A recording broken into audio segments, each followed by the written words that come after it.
আল্লাহ রে, ঠগারে ঠগাইতে আইলাম, বাড়ি ঘর ভাই পূর্ণ পড়ছে। ও মাই গড, হাই রোড।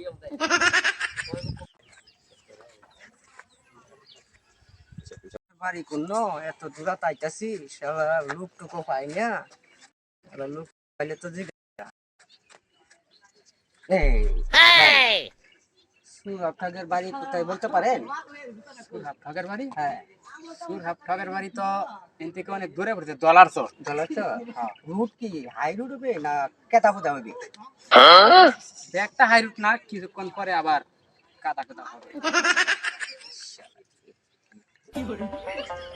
রাস্তার মধ্যে গাড়ি মাড়ি পাই না ভাই। এখানে কি হাইস গাড়ি পাওয়া যাবে?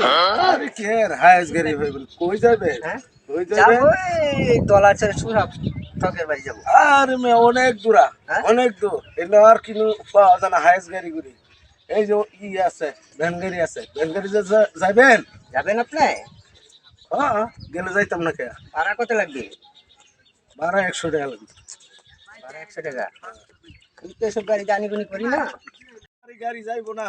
আমি দড়ি বেড়া মতো যাই পাকা রাস্তা। সেই জায়গায় নামায় দেব।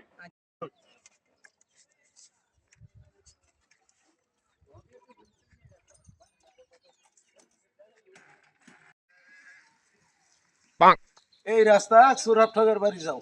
এই রাস্তা? হ্যাঁ, ও নো, এই রাস্তাটা কাটা। এই রাস্তাটা তো যাওয়া যাবো না ভাড়া দেন, ভাই। ভাড়া দেন, ভাড়া। এই যে একটু প্রস্তাব করে আসি, হ্যাঁ, তারপরে আপনার টাকা লাগবে। ভাড়া দেওয়া যান মে। ওখানে গেছে প্রসবের কথা গয়া জায়গা আমি এ ভাই সরুন। হবে কি হবে কিছু বুঝলাম না। ভাই, তাল গাছ টাকা। তাল গাছ হচ্ছে ডলার চরের সুরহাট ঠগের বাড়ি কোনখানে? বাড়ি। 2-3 কিলো হইব আর কি। রাস্তাটা কোনখান দেয়? তাছাড়া এদিক দিয়ে গিয়ে লাগবো। ভাই তাল গাছটাকে বেচবে? এখন বেচবে কি বেচবে না এটা আমি বলতে পারতেছি না। এনে গেলে তার লগে আলাপ সালাপ করিয়া তারপর বুঝন দেবো। আচ্ছা, তার বাড়িতেই যাই। জানো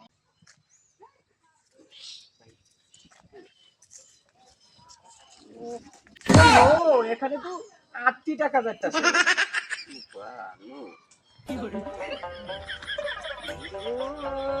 সুরাবালি বাড়ি কই? সুরাবালি বাড়িতে আছে? বাড়ি ঘরে তো করছে মাসের সব দেখে মুরা সুবিধা পাকা করে দিছে।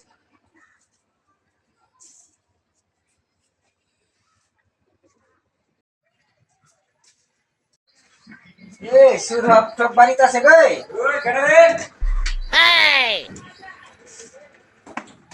কেডা নে?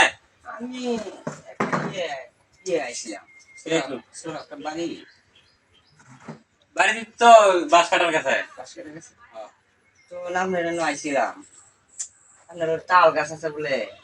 তাল গাছ তো একটা আছে। ওইটা বেচবে? তোরে মিয়া, মানে তাল গাছ কিনবার লাগে আইছুন মিয়া। তাল গাছের কাম আছে, আনে কেরতাই।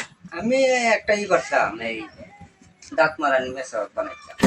তোরে মিয়া, এটা আরো বড় হইলে, আরো মোটা হইলে, এটা দা কাকা বাড়ি করবো, দাঁত খেলাই বানাইবো। বাড়ি নাইলাম আরো। আমি ঠগাইবার লাগিয়া শালা দুইটা আরো বেশি আমার থেকে।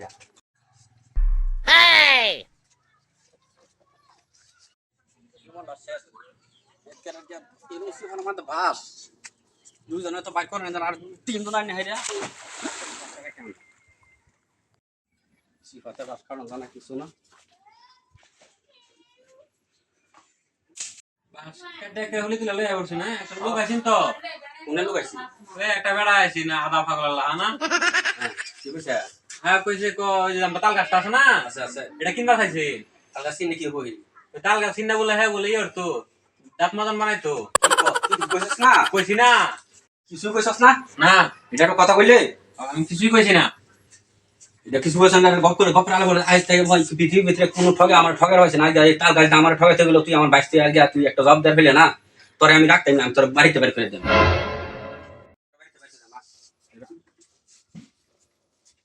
হ্যালো হ্যালো তোর কারণে তুই আমার বাইশ তুই হানলে আমার ঠয়ে হয়ে গেল। আন্নে খারণ কিয়া আন্নে মনে করছ না আমি এই ভাই ছেড়ে দিছি ওই বেটা রে কি কইছস হ্যাঁ কি কইছস আন্নে নামায় নামারে জীবন শেষ বাপু ছেড়ে দিছি বেটা ঠগাই দে ঠকা আনরে তুই কি কইছস? আমি কইছি যে কাকা এটা তো ই করবো কি করবো? দাঁত খিলাই বানাইবো আগে একটা বানাইছি ওটা শিক্ষণ হয়েছে আগে ওটা ই হয়েছে দাঁত হেরা ভাঙ্গা রয়েছি হ্যাঁ বলে এটা দাঁত মাতন বানাইতো পরে আমি আন্নে কইছি যে আন্নে এটা দাঁত খিলাই বানাই ভাই ও এটা বুঝছস? তুই কথা তুই আগে কইলে না কি? আগে করলে কি আর আন্নে আমার কান ধরে ফোনতাম তাই আরে আনহারা মনে হচ্ছে বাইশ তুই আমার ঠগে আছে না, যদি ঠক যাও তাই তো আমি ঠগের চাচা।